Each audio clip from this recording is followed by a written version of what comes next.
A seccional da Ordem dos Advogados do Brasil, Seção São Paulo, por sua comissão do acadêmico e da acadêmica de direito, tem a honra de recebê-los para o webinar A Relação Magistratura e Advocacia, que conta com o apoio das comissões de Ação Social e Cidadania e de Cultura e Eventos da UAB São Paulo. Este evento compactua com os Objetivos de Desenvolvimento Sustentável da ONU. Agradecemos e saudamos as autoridades que compõem essa mesa virtual, os participantes e todos aqueles que contribuíram com a campanha do Agasalho.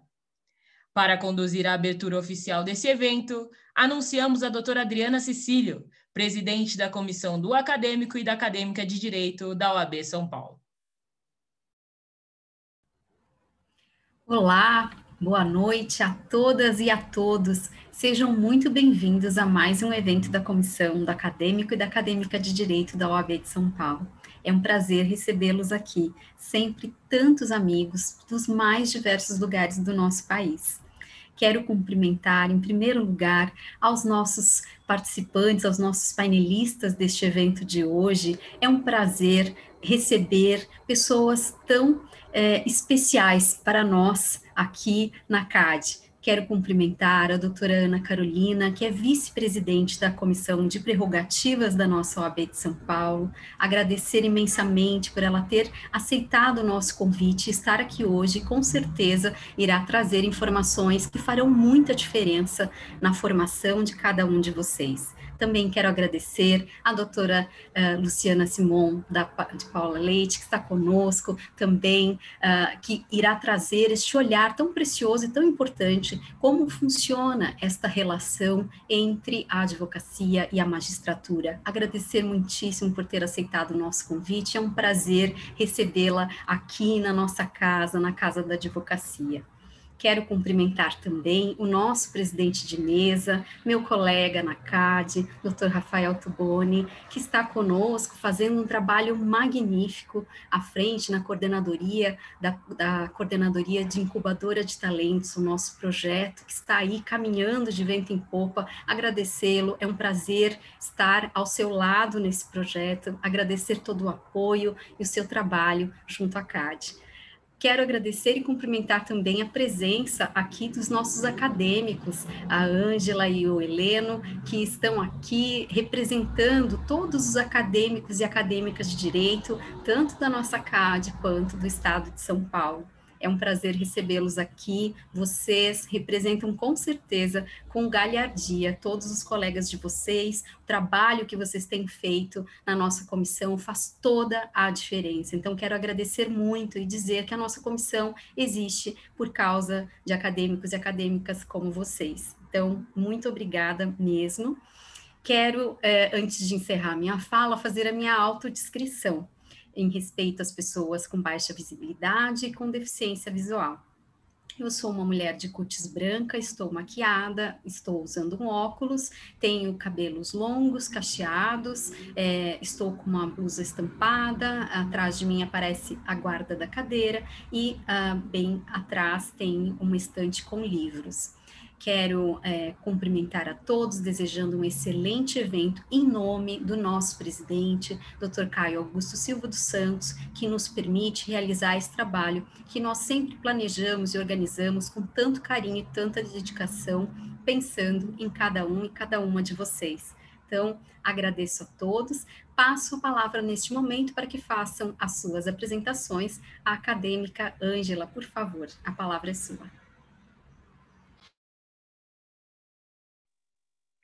Boa noite a todos, boa noite a todas. Obrigada, doutora Adriana, mais uma vez, de estar me dando a oportunidade de estar participando de mais um evento.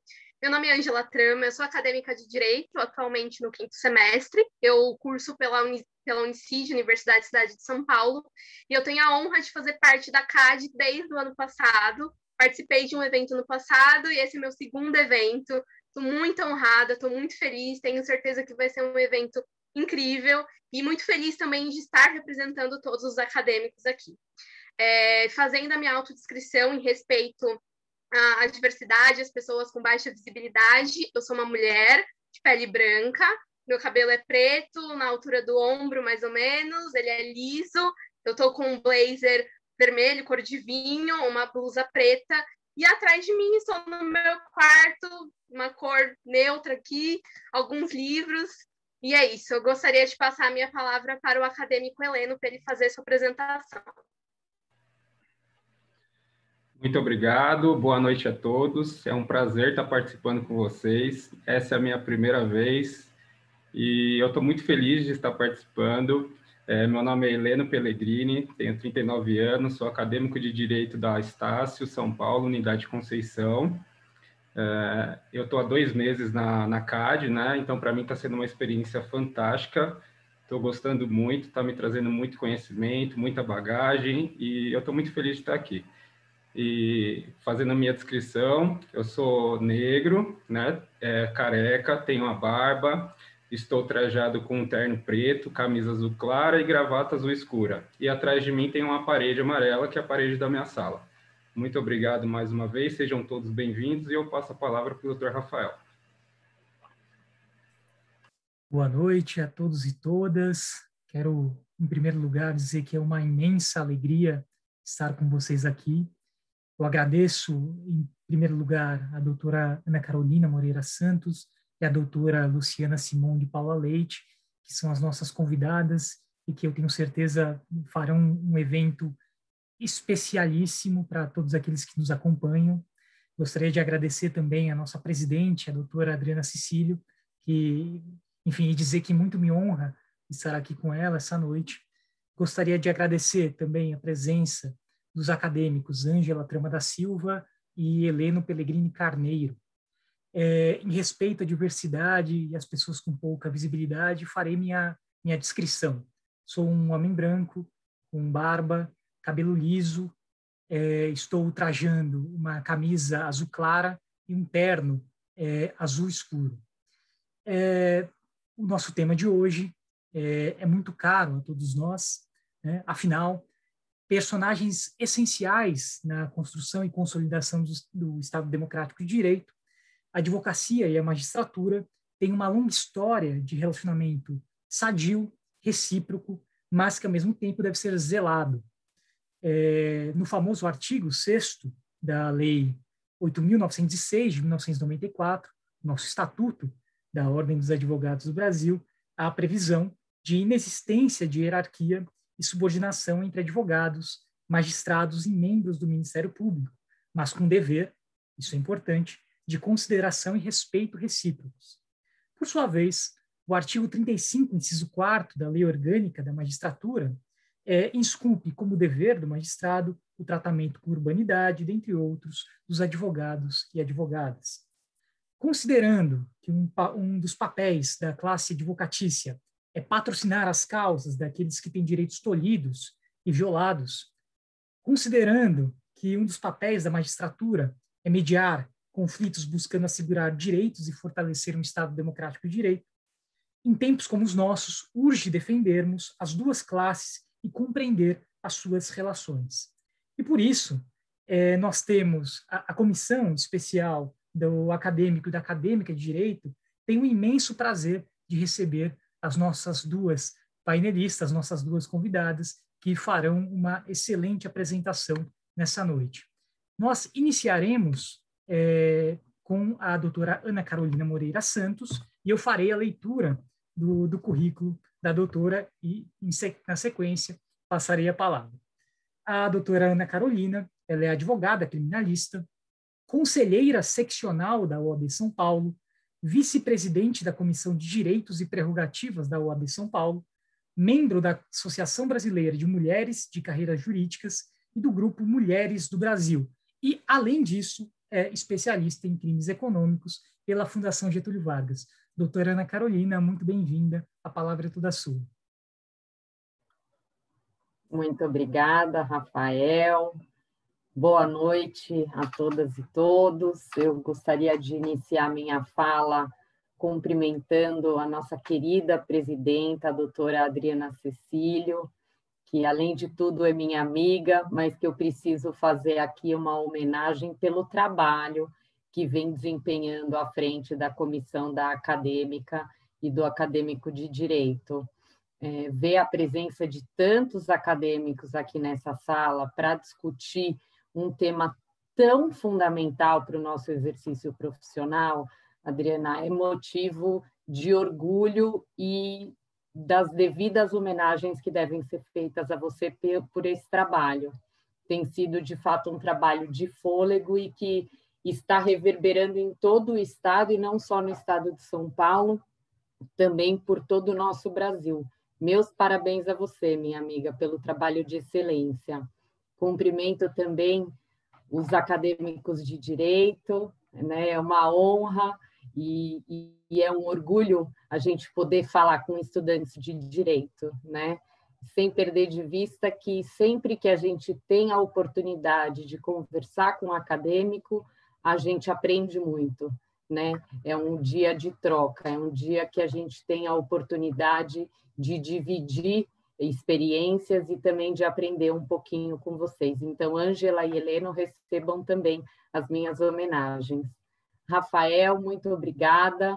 Eu acho que você começou tão perfeitamente a falar sobre o que a gente vai conversar hoje, né, pontuando exatamente aonde está presente a necessidade do equilíbrio nessa relação entre a advocacia e a magistratura.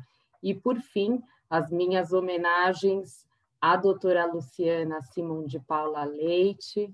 É uma honra poder dividir esse evento hoje com a senhora, e eu gostaria também de parabenizá-la, né, por aceitar esse convite da Ordem dos Advogados do Brasil, porque muitas vezes esses diálogos eu costumo falar um pouco dentro da Comissão de Direitos e Prerrogativas, que muitas vezes a gente prega para convertido, né? Ou seja, a gente discute prerrogativa profissional no nosso âmbito, né? No âmbito da advocacia. Então, eu gostaria de homenagear a senhora e agradecer a oportunidade de dividir essa fala com a senhora na noite de hoje. Eu vou fazer a minha descrição também, isso é novo para mim, eu fiquei pensando, gente, o que eu vou falar, né?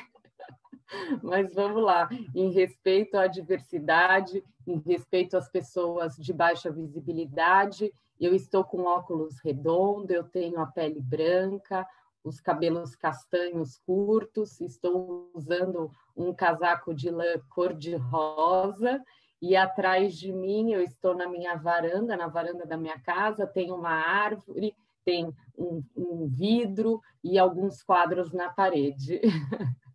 Bom, vamos começar a conversar um pouquinho sobre a advocacia, né? Eu tenho a honra de estar hoje na vice-presidência da Comissão de Direitos e Prerrogativas, uma das poucas mulheres que ainda atuam nessa área de prerrogativas, muito embora nós tenhamos nessa gestão todo um trabalho voltado para que a advocacia feminina venha a ocupar esse espaço importante institucional, né, que se refere exatamente à defesa dos direitos da advocacia quando está postulando em juízo.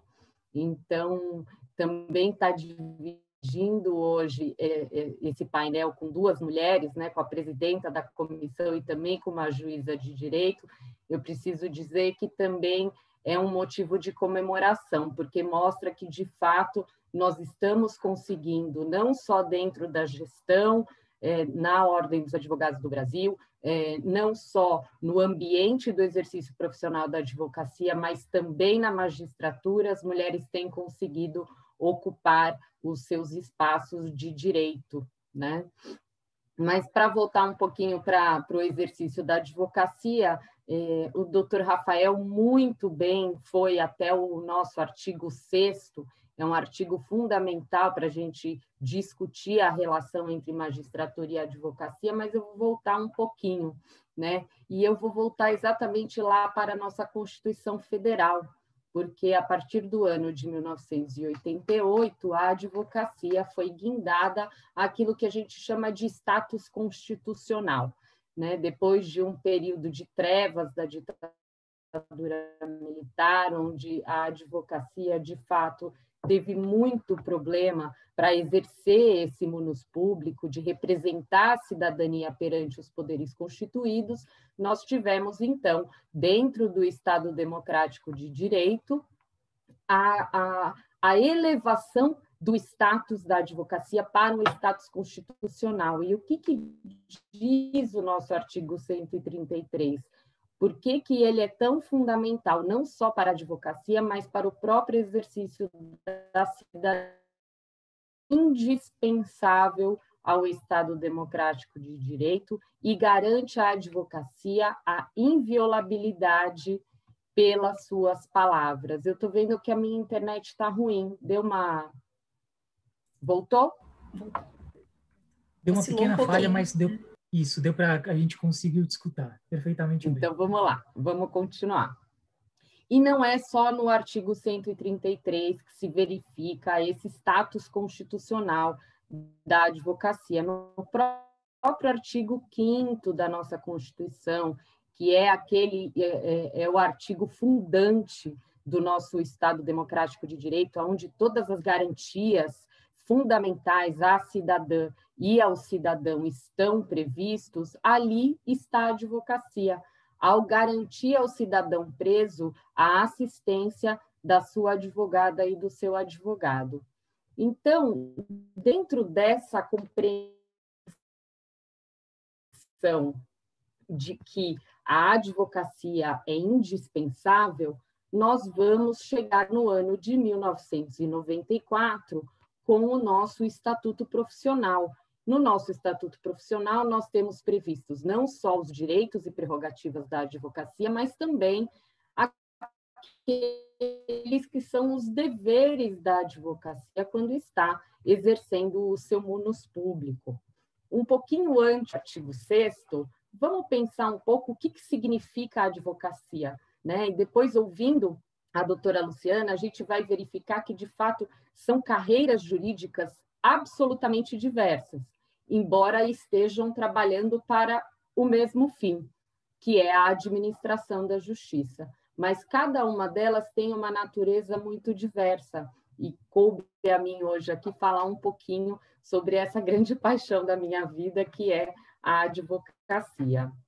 No artigo 2º do nosso Estatuto Profissional, a gente vai repetir exatamente aquilo que diz a Constituição Federal, de que o advogado é indispensável à administração da justiça.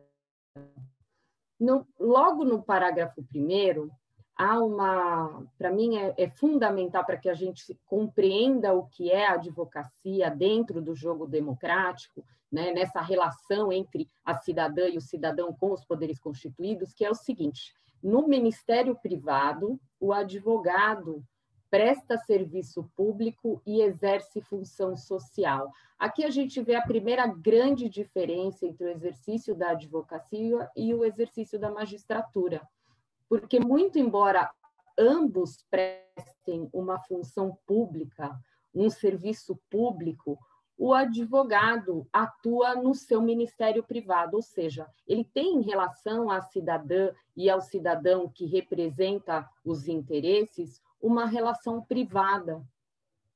E dentro dessa relação privada tem um conceito que é muito fundamental, que é o conceito da parcialidade. O advogado e a advogada são seres parciais por natureza. E é exatamente o contrário daquilo que a gente verifica em relação à magistratura. Ou seja, o magistrado é a pessoa que está distante do problema para poder solucioná-lo. E a advocacia é exatamente aquela parte que vem representando o seu constituinte perante o Poder Judiciário, trazendo toda a carga de parcialidade que ele pode, ou seja, defender direitos de uma cidadã ou de um cidadão perante o Poder Judiciário ou perante qualquer poder constituído, é exatamente fazer a defesa dessa parcialidade daquele direito, daquele interesse que está sendo reclamado.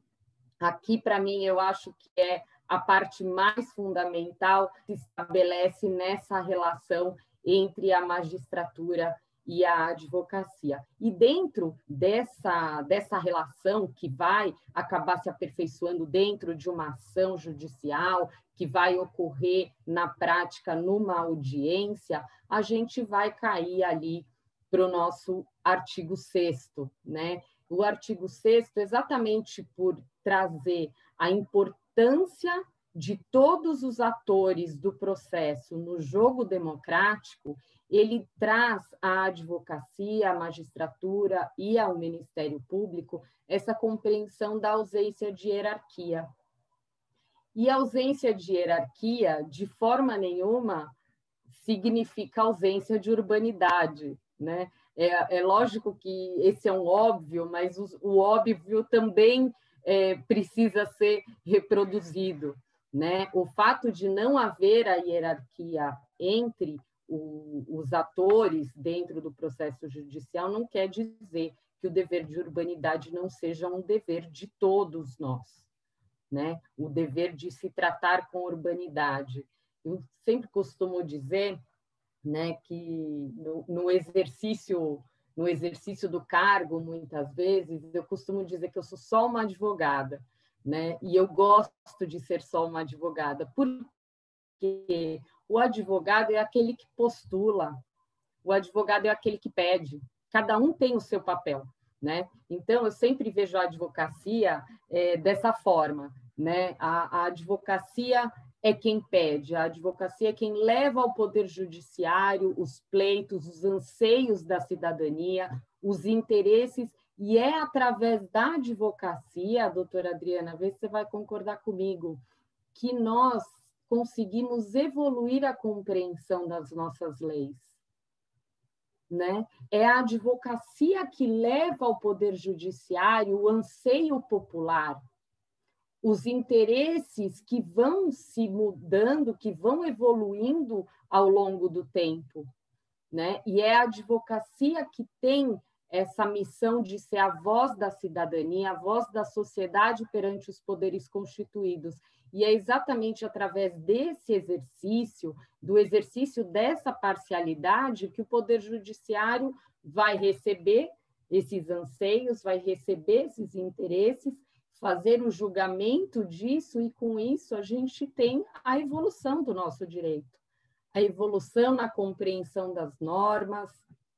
As ações diretas de inconstitucionalidade são uma prova disso, né? A evolução da jurisprudência na compreensão de determinados temas, as súmulas, né? E isso acaba também reverberando no nosso próprio poder legislativo, com alterações legislativas, mas essa é uma força que a advocacia leva ao Poder Judiciário, e é a partir da advocacia, então, vocês estão vendo que eu sou uma entusiasta, né? Eu gosto muito de ser advogada, mas é a partir da advocacia, desse exercício do dia a dia da advocacia, que a gente evolui enquanto sociedade através das decisões que são proferidas no nosso Poder Judiciário.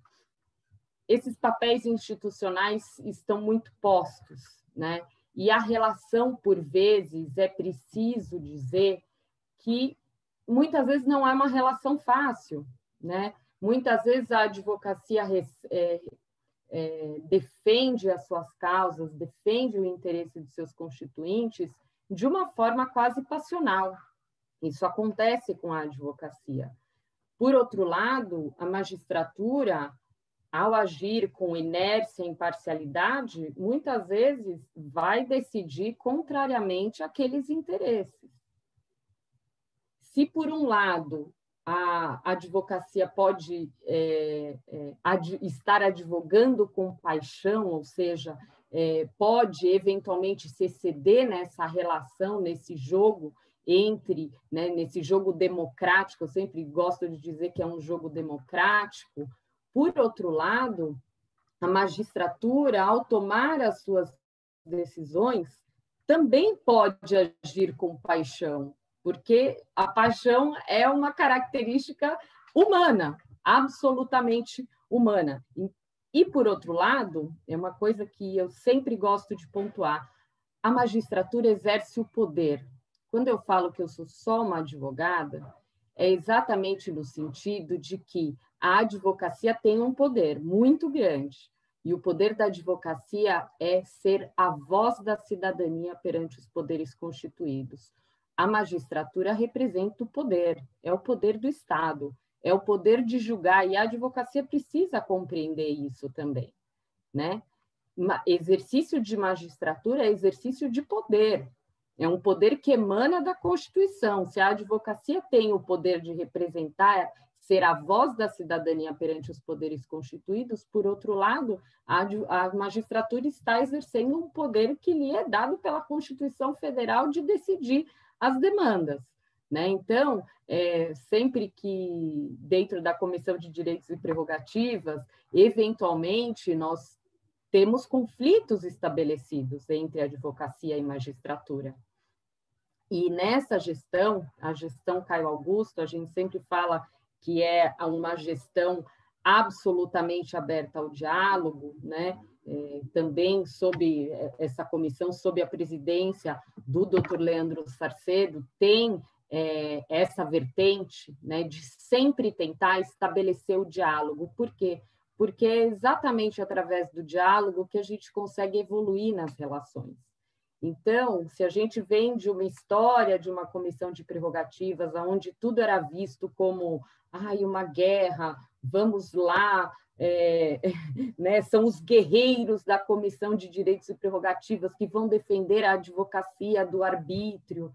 A ideia não é ser guerreiro, a ideia é poder ter a capacidade de ouvir, de dialogar e de trazer soluções que sejam interessantes, nem a magistratura, nem a advocacia, mas a cidadania, porque é exatamente esse o destinatário das nossas atuações, tanto da advocacia quanto da magistratura. A maior autoridade dentro de um Estado democrático de direito, já diz o nosso presidente Caio Augusto, é a cidadã e o cidadão. E é para isso que nós estamos aqui, exercendo esse munus público e essa função pública.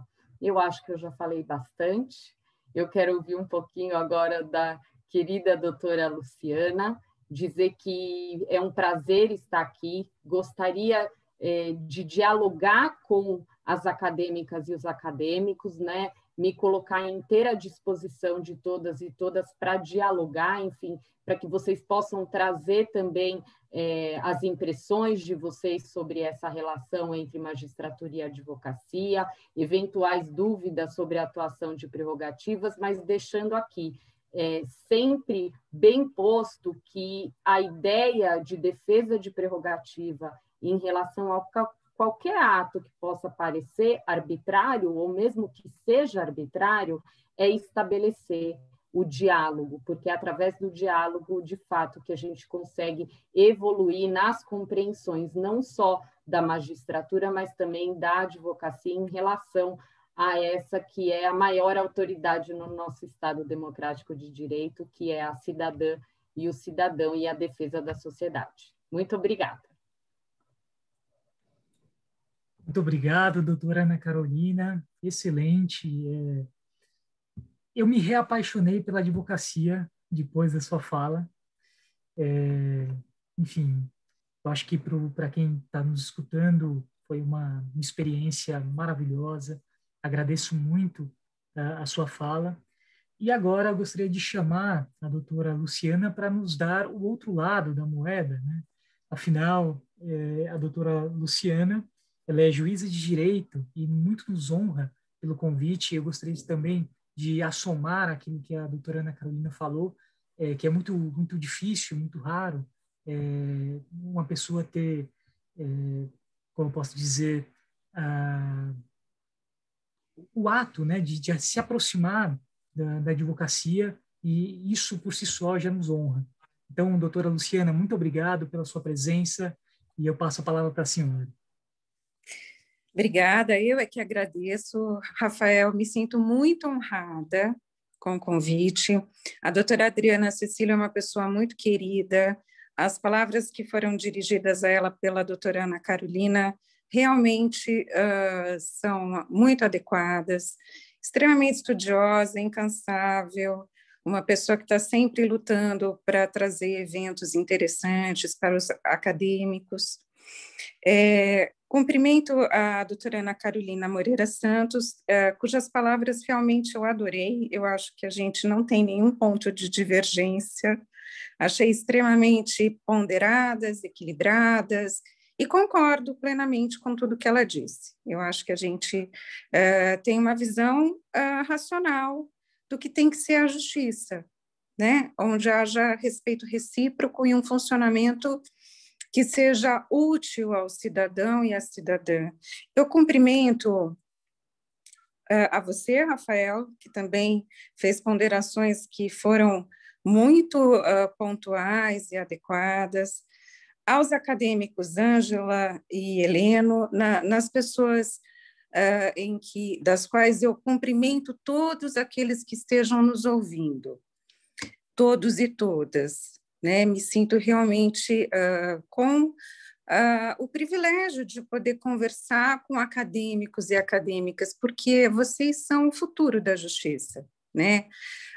A gente está aqui trocando uma ideia, cada um tem a sua história profissional, os seus percalços, as suas conquistas, mas certamente aquilo que hoje nós olhamos e pensamos que pode melhorar, pode ser mais adequado, pode ser mais eficiente, essas alterações, essa evolução virá justamente com vocês, acadêmicos e acadêmicas de direito.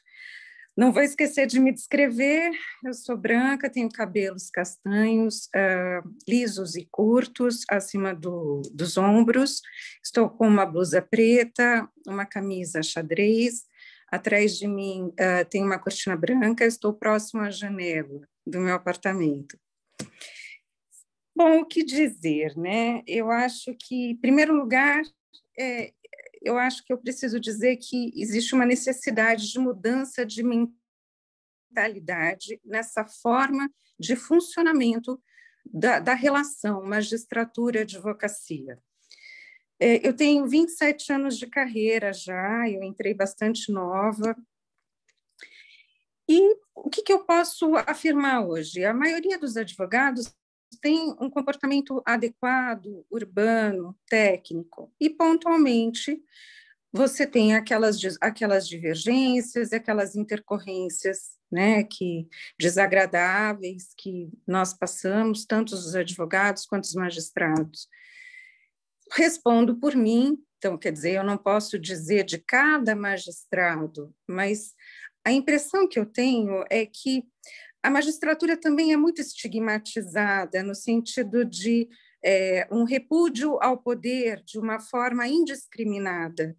E isso vem acontecendo muito nos últimos tempos. Então, pontualmente, né, eventualmente, não vou dizer que isso seja regra, 90% dos advogados são urbanos, são técnicos e trabalham de forma apropriada, se respeitam, mas existe uma minoria que justamente que já está bastante inquinada daqueles preconceitos da nossa sociedade que precisam ser revistos e precisam ser descartados.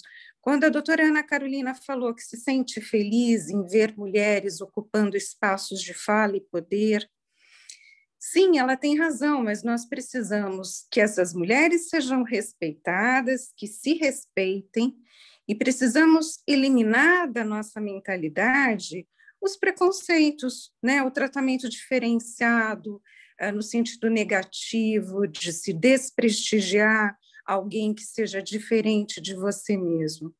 Então, eu acho que existem problemas que decorrem dos preconceitos da nossa sociedade, que decorrem dessa crise de poder, né?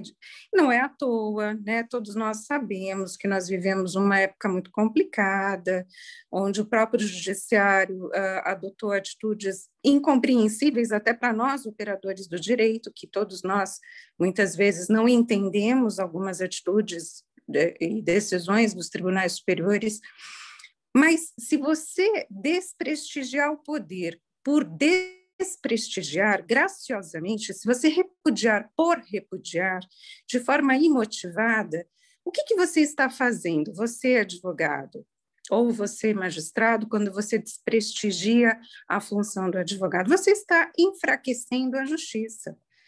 Quer dizer, se eu respeito o advogado e as prerrogativas dele, e ele me respeita, me deixa trabalhar, me deixa exercer a minha função, quem vai ganhar com isso, né?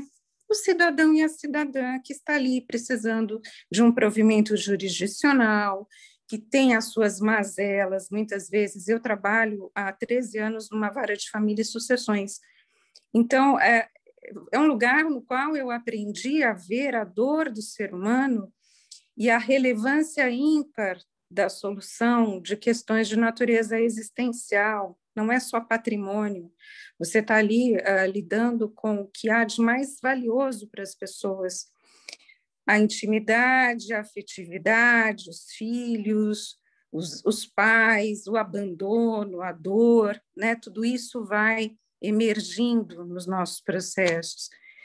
Então, eu acho que a gente precisa, sim, se perguntar se a nossa relação, a relação magistratura e advocacia, se ela é uma relação de colaboração recíproca com exercício de funções distintas, visando um objetivo positivo e comum, que é uma solução para uma lide, uma divergência, quer dizer, todo mundo está ali para resolver um problema. Você vai ao judiciário porque você tem um problema para resolver.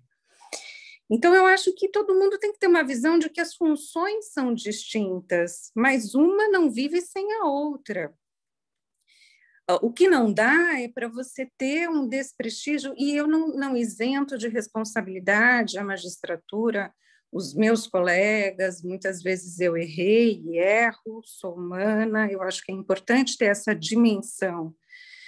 Mas eu acho que também e eu vou dar um exemplo muito básico, eu vejo pouquíssimos magistrados fazendo cursos, né, assim, fora da escola da magistratura.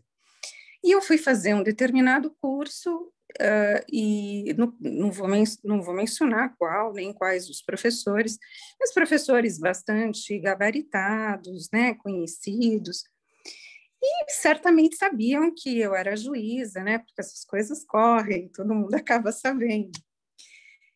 E 2 episódios, eu vou contar o mais suave, que eu achei o comportamento de uma pessoa que é conhecida no meio, que é uma pessoa que vive dando aulas, palestras, etc., etc., e que fazia questão de, nas aulas, ridicularizar os juízes. Então, ela colocava lá várias ementas de julgados, e eu começava a escutar, parecia que a narrativa era de que eles fossem absolutamente incapacitados, sem inteligência, sem nenhum conhecimento jurídico, até em tom jocoso. Eu estou falando de uma professora de direito gabaritada, né? Não estou falando de uma pessoa que não tenha conhecimento.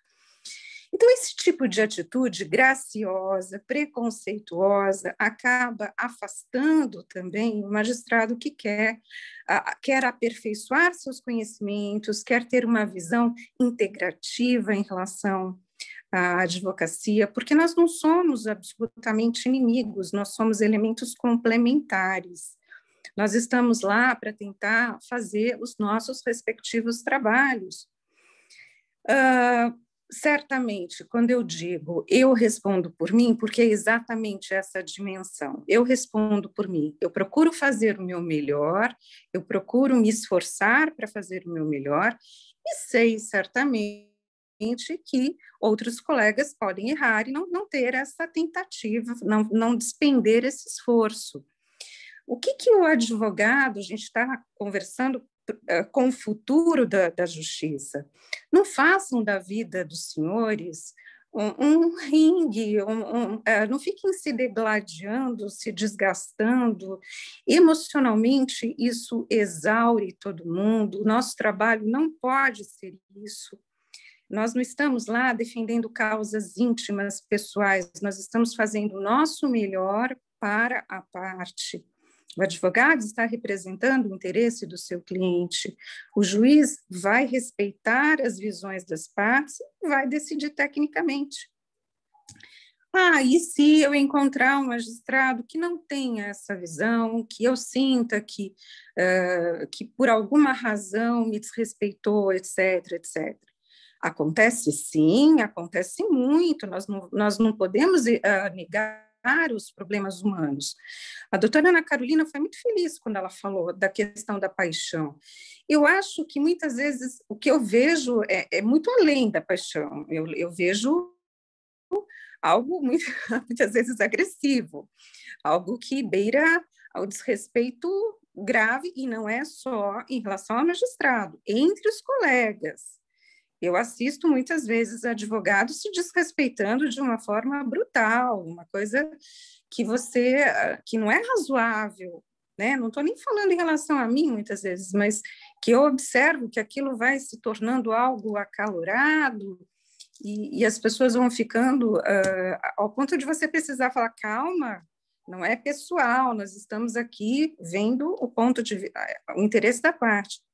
Eu costumo fazer uma coisa que eu acho interessante, que é sempre antes de instalar a audiência, reunir só os advogados, para conversar com mais calma, para não ter aquela pressão da parte emocionalmente alterada e querendo, porque muitas vezes o cliente ele quer que o advogado repita determinadas palavras que ele considera essenciais, que ele considera aquelas palavras que vão exprimir o que ele precisa dizer.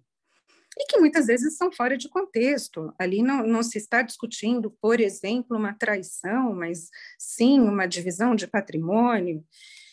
Então, eu acho que isso funciona muito, porque os colegas conversam, muda toda a ótica. Então, problemas existem de ambos os lados, existem os magistrados que, sim, não respeitam as prerrogativas e que devem assumir as consequências por isso. Existem também os advogados, como eu sou mulher, né, como eu disse, eu sempre tive um semblante muito de menina, embora nunca correspondeu muito à minha idade cronológica, eu sempre pareci bem mais nova. Então, não é incomum alguém, né, um advogado, uma advogada, achar, eu vou gritar lá com aquela juizinha e ela vai fazer o que eu quero. Isso, infelizmente, senhores, já passei por algumas situações bem surreais, e isso acontece, e isso é o quê? É simplesmente o preconceito falando. Né? Eu ouço até de assistente, nossa, doutora, eu trabalhei X anos com juiz homem, e nunca aconteceu o que acontece, às vezes, aqui dentro, porque realmente é o preconceito falando. Então, como que a gente faz com esse preconceito? Não sejamos nós preconceituosos, façamos nós a nossa parte.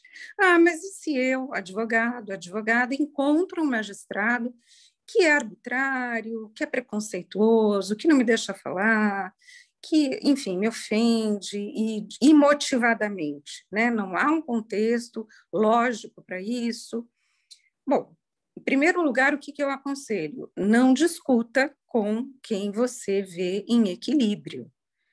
Desequilíbrio, aliás, me desculpe. Não discuta, não entre nessa vibração de discussão, porque isso não vai levar a nada. Peça para consignar seu ponto de vista, seja técnico, recorra, mas não se desgaste com aquela situação, batendo boca, fecha aspas, com aquela pessoa. Claro que existem situações em que a firmeza, o fato do advogado precisar pontuar o seu posicionamento, isso não há dúvida. Está sendo ouvido? Estou meio com dúvida, saiu a imagem. Está tudo ok? Estamos ouvindo perfeitamente, doutora. Então, eu acho que assim, os melhores advogados que eu conheci na vida sempre foram educados e técnicos. E eu acho que é isso que o caminho a ser trilhado. Me deparei com um profissional, seja ele um colega, seja um promotor, seja um juiz. Um profissional desequilibrado, arbitrário, não me deixa falar. Veja bem, existe um sistema processual, quer dizer, aquela pessoa não pode eliminar a sua prerrogativa de fazer o seu trabalho. Então, seja firme, peça para consignar, recorra de uma eventual decisão que se considere equivocada, ou muitas vezes, numa situação limite de uma arbitrariedade, saia da sala e vá chamar alguém da prerrogativa da OAB.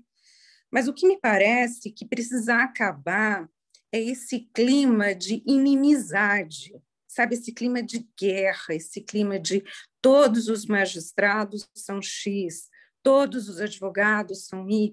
Não, não são. Cada um é uma pessoa, cada um é um profissional.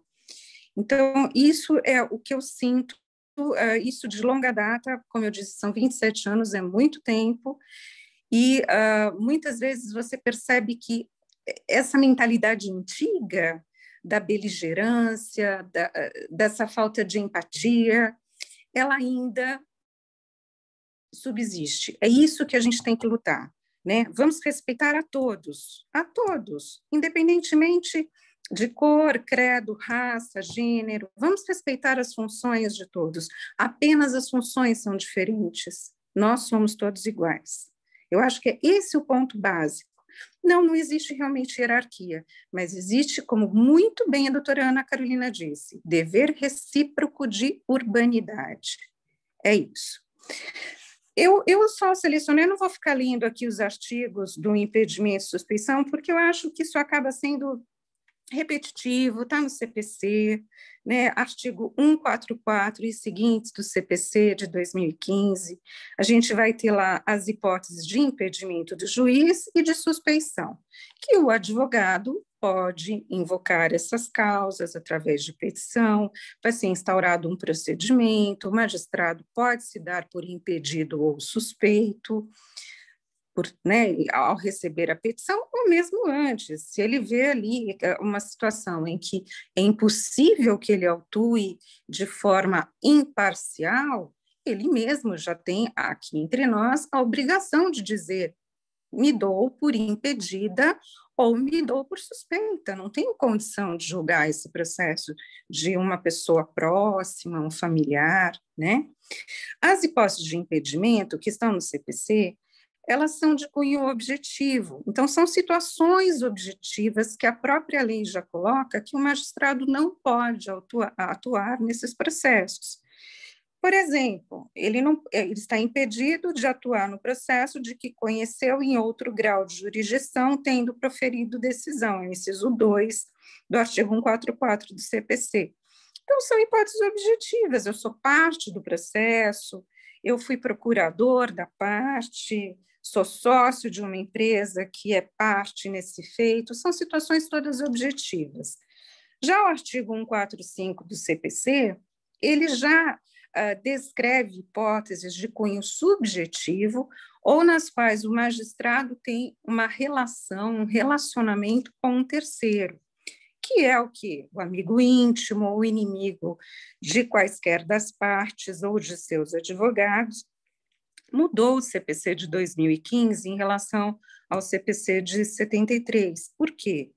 Porque antigamente, no CPC anterior, os advogados não estavam inclusos nesse inciso 1 do 145 como passíveis de inimizade ou amizade íntima com o magistrado. Então, o juiz é suspeito se ele for amigo íntimo, por exemplo, de um dos advogados das partes.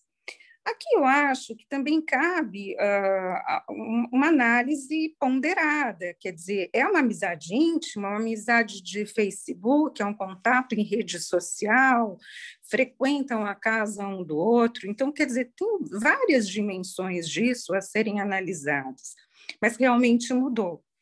E por exemplo, em relação a que eu disse que a suspeição é de cunho subjetivo, né?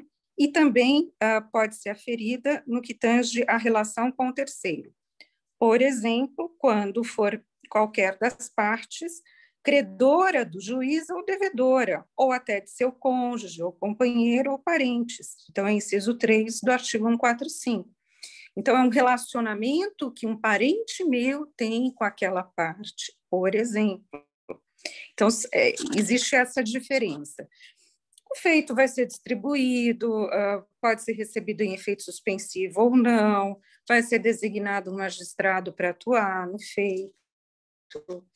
O que a própria lei prevê é que, se a parte ou o interessado provocar aquela causa deliberadamente, não vai, o juiz não é suspeito, porque houve uma malícia em se, aspas, fabricar uma hipótese de suspeição. Isso acontece, e geralmente acontece muito pouco, e quando acontece é por conta de expedientes maliciosos, né? Isso realmente acontece. Mas me parece que está ficando cada vez mais em desuso esse expediente malicioso de tentar criar uma causa inexistente de uma suspeição, só para afastar um juiz que seja mais, aspas, correto ou mais rígido, e se colocar um magistrado que seja mais liberal. Eu acho que isso realmente vem caindo num desuso, acho muito raro de acontecer, mas pode acontecer. E a própria lei já prevê, olha, se não for uma causa legítima, verdadeira, ela não vai ser reconhecida como passível de afastar a atuação do magistrado. Então, existem mecanismos para que o advogado, a advogada se oponham a abusos, né? A gente está falando de abuso. O que eu acho que, acima de tudo, eles não só podem, mas devem ser utilizados quando necessário, mas eu acho que, acima de tudo, vem o que a doutora Ana Carolina falou, com muita ponderação, com muita inteligência e sabedoria. Diálogo. Quer dizer, se coloque no local do magistrado, você gostaria que alguém chegasse gritando com você e querendo te forçar a dar uma decisão? Porque, senhores, isso acontece, e acontece especialmente com mulheres, ou talvez pessoas de outras etnias, né? Quando entra o preconceito e aquilo inflama, e a pessoa, não, agora eu posso falar para esse magistrado, eu posso falar o que eu tenho vontade. Então, isso é totalmente inadmissível e é isso que a gente precisa ponderar, porque todos nós não podemos adoecer no exercício dos nossos trabalhos. Já vi advogados contando, converso bastante com os advogados em audiência, que infartaram, que tiveram AVC, que é muito estresse, que são horários, esses horários até a gente agora mudou, porque demos uma pausa no mundo, né, com a pandemia, mudou tudo. Mas os horários que os advogados têm que cumprir no dia a dia, muitas vezes são cruéis, né? A pessoa, eu sei que a Justiça do Trabalho, às vezes, tem audiência de 15 em 15 minutos, é uma coisa que a pessoa simplesmente ela não almoça, ela fica ali horas e horas esperando uma audiência que atrasou, então a audiência dela não vai ser realizada no horário, e ela fica ali presa. Então, assim, é muito difícil, é muito estressante. Se a gente ainda for fazer da nossa relação magistratura e advocacia um campo de batalha, a gente vai fazer não só mal a nós mesmos, mas nós vamos concorrer para a ausência de solução célere e adequada dos problemas dos clientes e das partes. A gente vai fazer um desserviço, né? Vamos prestar um desserviço. Então, é isso, é basicamente o que eu queria falar. Peço desculpa se eu me estendi, mas eu acho que eu gostei muito do que eu ouvi da doutora Ana Carolina, eu acho que é perfeito o que ela ponderou. Eu só queria dar essa visão das dificuldades que realmente todos nós temos no nosso trabalho. Obrigada. Obrigado, doutora Luciana. A sua fala foi sensacional, não apenas na parte técnica, mas tocou um ponto que poucas vezes é tocado, que é o lado humano da justiça, né? E a ideia de que a gente não pode desprestigiar, simplesmente por desprestigiar, o poder judiciário, porque, no fundo, isso enfraquece a justiça. Há uma frase utilizada em tom jocoso que diz que juiz não é Deus, né? Muitas vezes essa frase é dita, só que se esquece que isso não é simplesmente para desprestigiar o juiz, mas também isso leva a pensar que é uma pessoa que está ali, e que se você não atua com urbanidade com essa pessoa, enfim, a relação entre os dois vai se tornar um campo de batalha, e no fundo, todos saíram perdendo. Então, eu queria agradecer muito a sua presença aqui, e eu tenho certeza que fez todos nós refletirmos bastante nesta noite. E agora eu queria passar a palavra para os nossos acadêmicos que irão colocar algumas questões às senhoras. Obrigado. Primeiro, eu gostaria de deixar muito claro aqui o quanto eu estou honrada de estar com essas duas profissionais, doutora Ana e doutora Luciana. Eu, como estudante de Direito e mulher, né, eu estou muito honrada de estar aqui com duas grandes profissionais que estão ocupando esse espaço de poder, que estão aqui falando hoje sobre um tema tão importante. E relativo a isso, chegou uma pergunta de uma acadêmica, que eu achei muito pertinente, da Débora. Ela faz uma pergunta diretamente à doutora Ana Carolina. Ela diz o seguinte: doutora, admiro sua confiança e amor na advocacia. Usando o que a doutora Luciana Simão de Paula Leite falou sobre o poder, na opinião da doutora, como nós, em papel de graduando, podemos buscar esse amor para conseguir enfrentar medos e a pseudo-inferioridade feminina em um lugar majoritariamente masculino? Doutora Ana Carolina, eu passo a palavra para a senhora. Obrigada, Ângela. Obrigada, Débora, pela oportunidade de falar desse tema, que é um tema muito caro para mim, né? Hoje nós vivemos, viu, doutora Luciana? Talvez a doutora Luciana não tenha esse dado. Nós vivemos o ápice até hoje do processo de feminização da advocacia. Hoje nós somos, não só no estado de São Paulo, mas também no Brasil, maioria. As mulheres ocupam mais essas cadeiras, esses bancos acadêmicos desde os anos 2000, né, as faculdades de Direito, e hoje na advocacia nós atingimos, tanto no estado de São Paulo, como também no Brasil, a maioria, mais de 50% da advocacia hoje é feminina.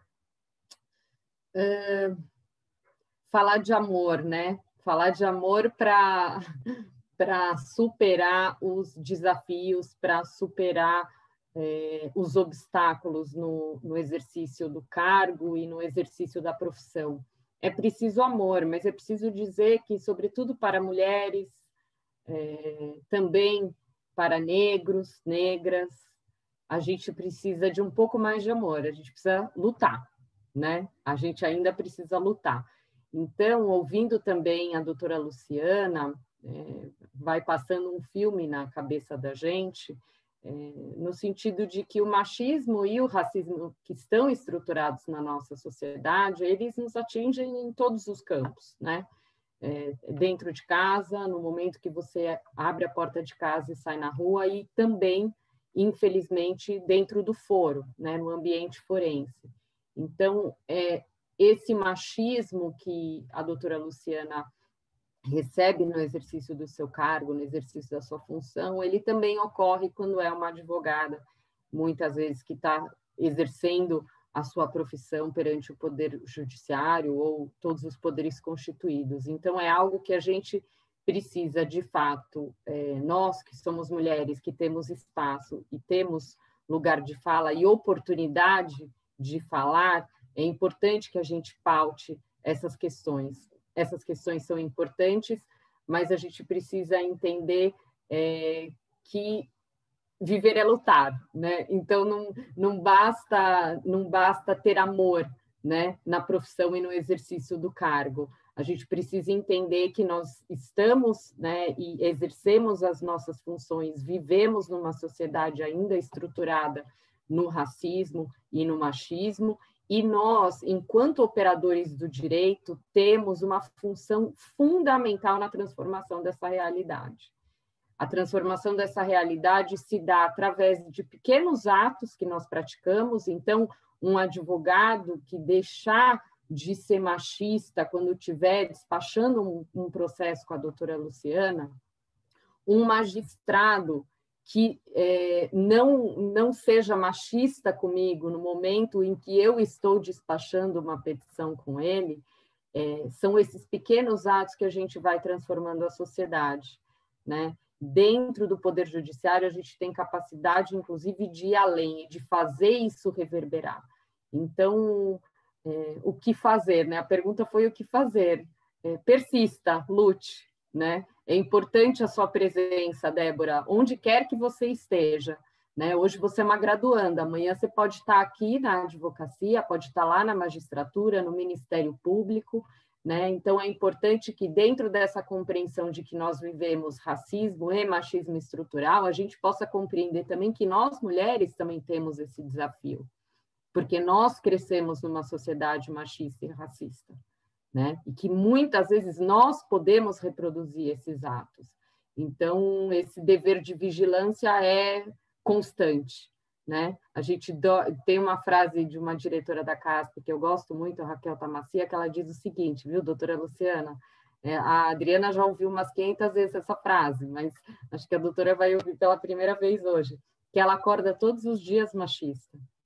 E eu acordo também, todos os dias, machista e racista. E, ao longo do dia, a gente vai tentando desconstruir esses conceitos que estão tão incrustados, né, que são tão estruturados na nossa sociedade. Acho que é isso. Não sei se eu respondi, espero que tenha respondido.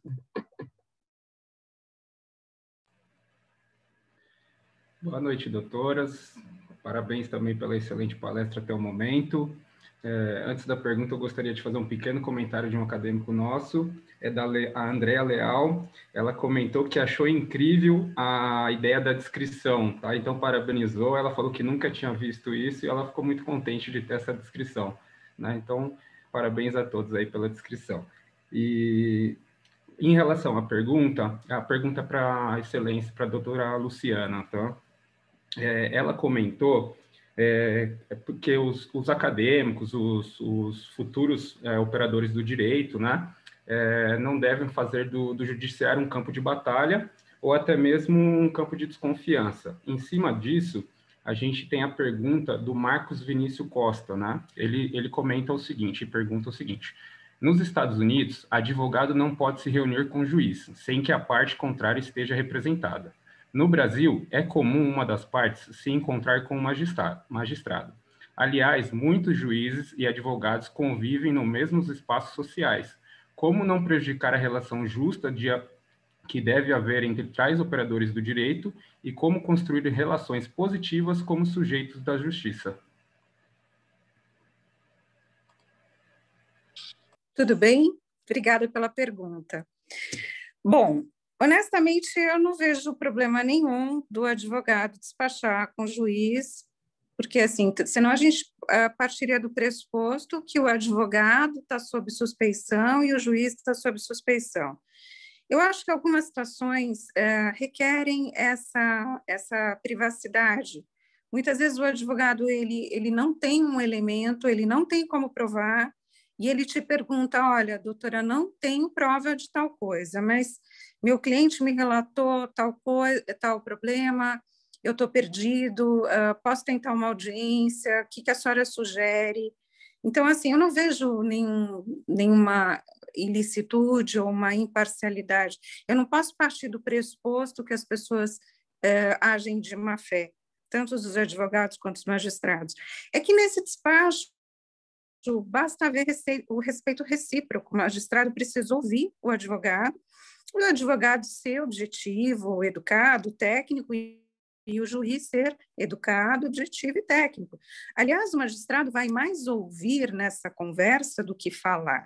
Só que muitas vezes eu já tive situações que foram resolvidas justamente por conta do diálogo, do advogado chegar, pedir uma opinião, que caminho que ele pode seguir, uma sugestão, não meritória, não estou dizendo de mérito, estou dizendo de procedimento mesmo. Olha, doutora, vamos fazer uma mediação ou uma audiência com a senhora, ou podemos suspender para as partes fazerem uma terapia. Como eu estou no âmbito de família e sucessões,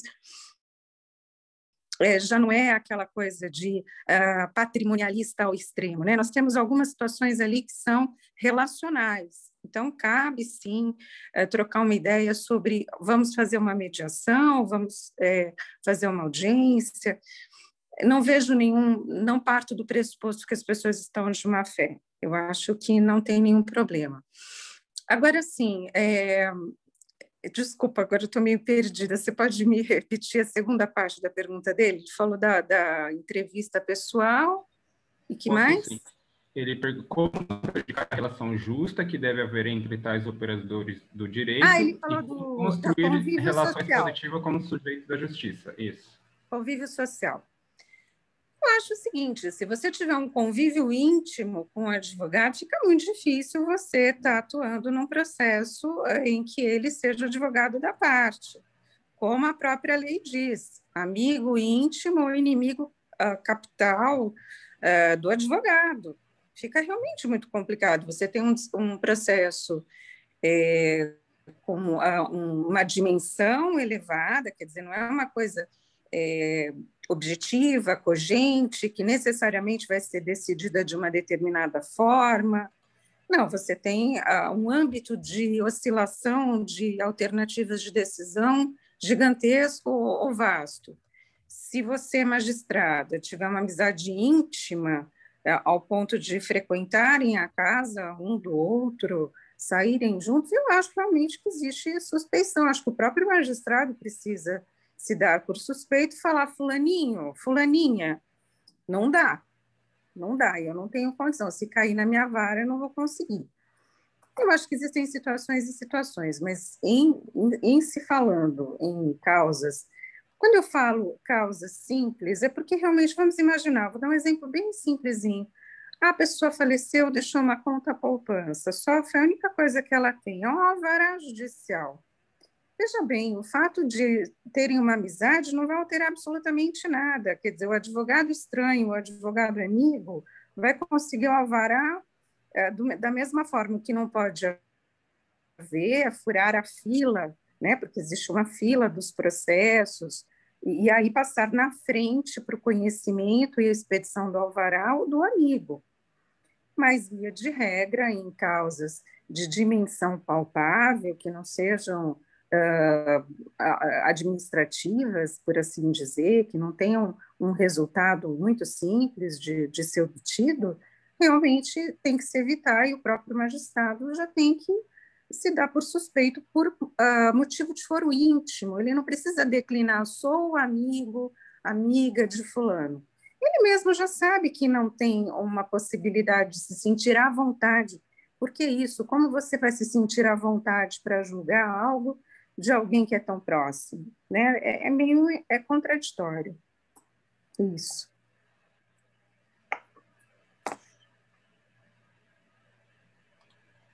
Bom, chegou uma pergunta aqui da Andrea, né? Na verdade, as duas palestrantes podem responder, por favor. A Andrea, ela fala o seguinte: a senhora, no caso, as senhoras, acreditam que há um papel, digamos, dos professores em sala de aula, durante a formação dos bacharéis em direito, tentar quebrar todo esse ciclo de machismo? Pois noto falas e atitudes, desde a sala de aula, em falas e comportamentos, né? Falas e comportamentos machistas na sala de aula eu também já presenciei. Em debates, se nos alterarmos ou nos posicionarmos mais firmes, somos loucas ou algo assim. Eu passo a palavra para vocês, para as doutoras.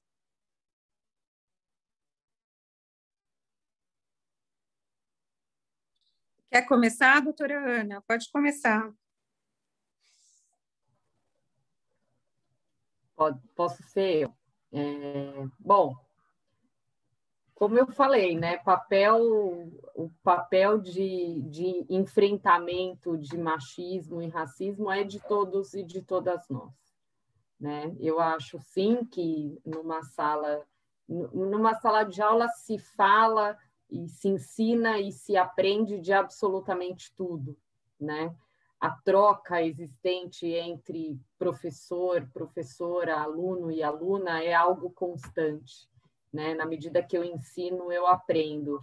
Então, eu acho que é um papel das alunas e dos alunos buscarem a observância dessas questões também.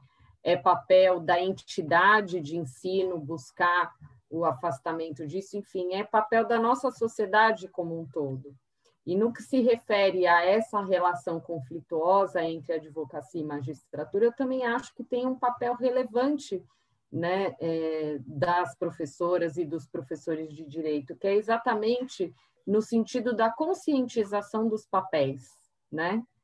Daquilo que é papel da advocacia, daquilo que é papel da magistratura. Né? Quando a gente fala de prerrogativas, doutora Luciana, muitas vezes nós vemos colegas advogadas e advogados que não se conformam com decisões judiciais. E a gente vê nas reclamações como se violação de prerrogativas fosse, na verdade, um inconformismo que é passível de recurso. Né? Isso acontece, às vezes, na advocacia. Eu acredito que essas misturas, muitas vezes, também possam ocorrer em relação à magistratura quando se relaciona com a advocacia. Ou seja, trazer para o aspecto pessoal questões que têm natureza puramente jurisdicional. Né? Então, eu acho que essa também pode ser uma função da professora e do professor de direito, bem definir as funções, né? Trazer dentro do contexto daquilo que é a advocacia, nós temos muitos direitos e prerrogativas da advocacia, mas temos ainda mais deveres relacionados à nossa ética e disciplina, né? É importante que se pontue isso.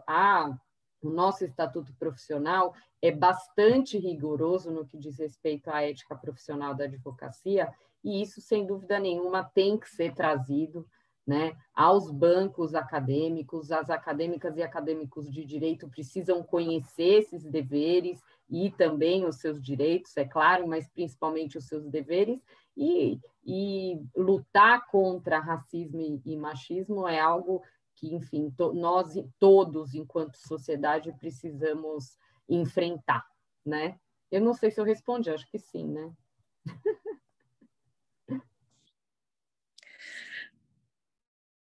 Concordo também com a doutora Ana. Eu acho que, sim, o papel dos professores é fundamental, Quer dizer, se você presencia um professor ou uma professora tendo um comportamento preconceituoso, fazendo um xiste, falando mal de um profissional porque é do gênero tal, ou porque ele é homoafetivo, brincadeiras maliciosas, desrespeitando muitas vezes algum aluno ali que tem a mesma inclinação ou opção de sexualidade. Eu acho, sim, que isso é muito grave, isso tem que ser levado à direção da instituição. Muitas vezes o aluno ou a aluna ali no meio, eu entendo, é complicado. Você fala, olha aqui, professor, mas como assim? O que o senhor quer dizer com essa frase? Essa frase não é muito correta. Muito difícil para um aluno ou uma aluna fazer isso ali no meio da classe.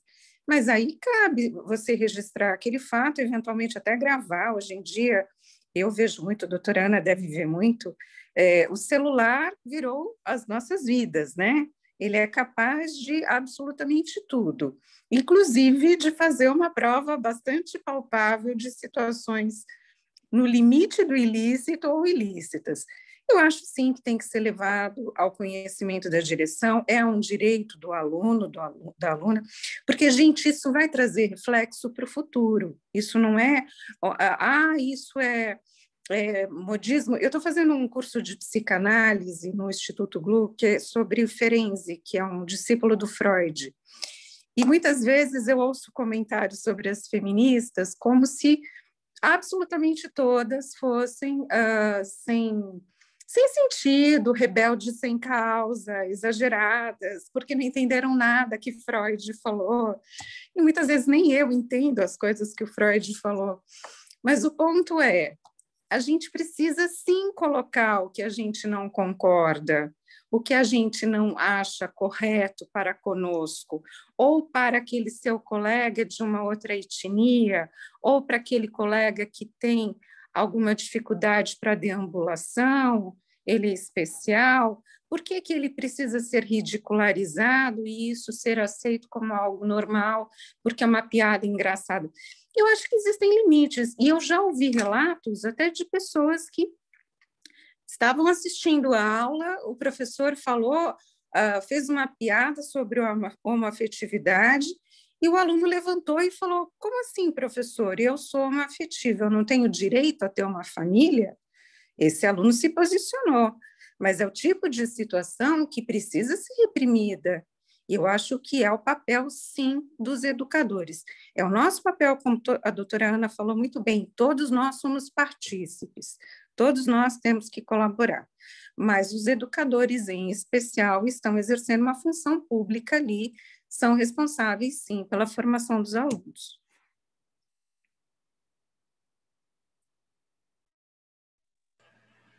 Bom, infelizmente nós já estamos nos encaminhando para o final do evento, então já gostaria de agradecer a doutora Ana, a doutora Luciana, pelas belas falas. Eu acho que, tenho certeza, na verdade, que inspiraram todos os acadêmicos e acadêmicas que estão aqui, com certeza me inspiraram muito também.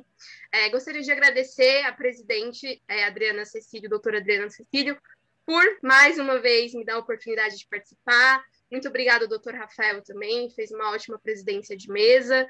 E, bom, eu me despeço aqui, passo a palavra para o Heleno, para ele prestar os agradecimentos dele também. Uma boa noite a todos e a todas. Muito Doutora, temos tempo para fazer mais uma pergunta? Acho que isso foi bem rápido, né? As respostas, acho que não tem problema, não. Obrigada. Tá bom. A doutora Ana comentou que a advocacia é a voz da cidadania, e a doutora Luciana comentou que a magistratura é a representante do Estado. Nós sabemos que o senso comum tem uma imagem distorcida de ambas as profissões. Recentemente, nós vimos o caso da Mariana Ferri, onde o comportamento das pessoas que estavam no judiciário não foi muito adequado. E isso veio ao conhecimento do senso comum, o que acabou reforçando essa imagem distorcida que tem do judiciário. Qual que seria o papel, tanto dos órgãos da advocacia ou da magistratura, para que viessem à tona que aqueles 10% que a doutora Luciana comentou são casos de exceções e que a gente caminha sempre para o 90%, que são casos que realmente se há respeito, se há reciprocidade, se há urbanidade, para que o senso comum não fique com essa imagem. É difícil brigar contra o senso comum, né? Eu acho que eventos como esse são uma oportunidade de se brigar contra o senso comum, né? Onde magistratura e advocacia se colocam em pé de igualdade, dialogando sobre o exercício das suas funções e de uma forma absolutamente respeitosa e trazendo aquilo que é fundamental para qualquer ser humano que se pretende viver em sociedade, que é o diálogo, né? Mas um outro dado que eu acho muito importante é a responsabilização, né? Então, nos casos onde, de fato, há uma violação de deveres éticos por parte da advocacia, onde há uma violação por parte da magistratura também, no que se refere aos seus deveres no exercício da função, no exercício do cargo, a responsabilização é importante, né? Até para que a gente possa, a partir da compreensão do que é caminhar errado, poder escolher caminhar pelo caminho certo. Fui rapidinha, Adriana.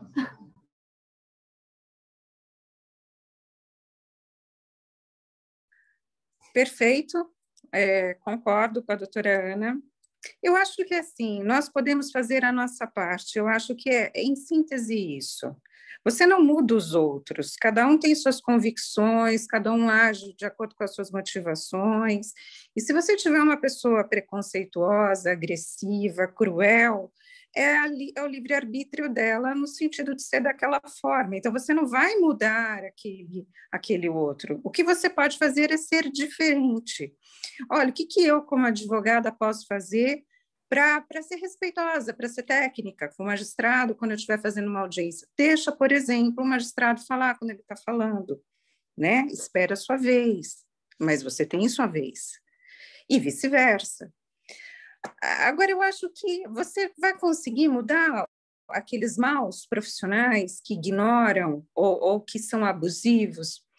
Você pode plantar sementes, você pode procurar ser você um melhor advogado, uma melhor advogada, um melhor magistrado ou magistrado. Você pode mudar as suas atitudes, e isso pode propagar. Agora, a gente não tem como dizer, olha, vamos mudar essa visão, até porque eu acho que é muito complicado, são muitos profissionais e temos dificuldades estruturais fortes na magistratura. Temos dificuldades de falta de empatia, de falta de união, e é uma profissão onde você é muito solitária no seu exercício. Então, eu não acho que seja algo fácil de se fazer em larga escala ou de forma cogente, de forma imperiosa. Acho que é uma coisa que cada um fazendo a sua parte, aos pouquinhos, você vai transmitindo essa mensagem de que esse relacionamento pode não ser belicoso e sim muito frutífero e positivo. É isso. Muito obrigado, doutora. Quero aqui fazer meus agradecimentos. Foi uma excelente palestra. Como falei, é a minha primeira vez que eu estou participando e eu fiquei muito feliz, estou muito feliz. Eu acho que o conhecimento que vocês passaram não tem preço, né? E isso que eu vou carregar aí para a minha futura carreira. Eu sou um apaixonado pelo direito. Eu falo que eu não escolhi o direito, foi o direito que me escolheu, né? Então, eu fiquei muito feliz de participar. Muito obrigado. E uma boa noite. Eu passo a palavra para o Dr. Rafael. Bem, eu agradeço muito as questões que vocês que estão nos assistindo nos colocaram. Agradeço muito também a Ângela, o Heleno, que representaram todos os nossos acadêmicos e acadêmicas de direito.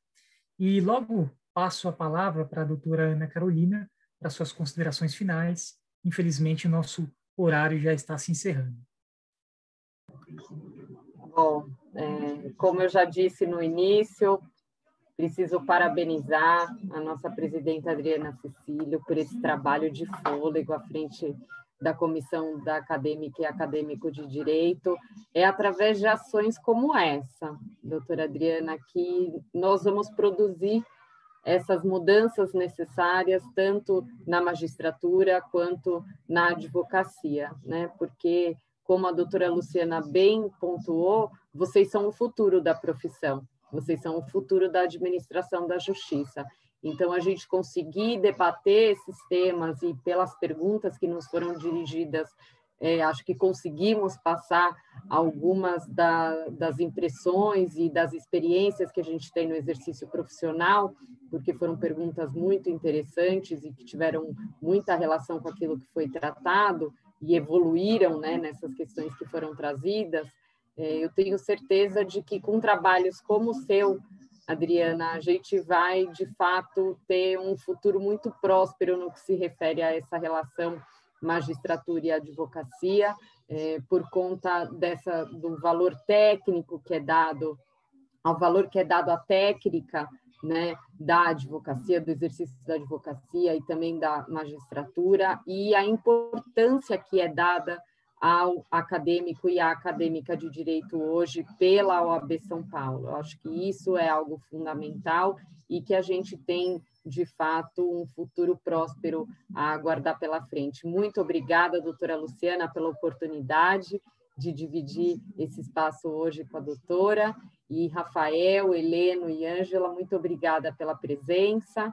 Vocês, principalmente os acadêmicos, né, foram muito bem, parabéns, né, já estão preparados aí para iniciar a trajetória profissional de vocês. Muito obrigada a todas e todos. Boa noite.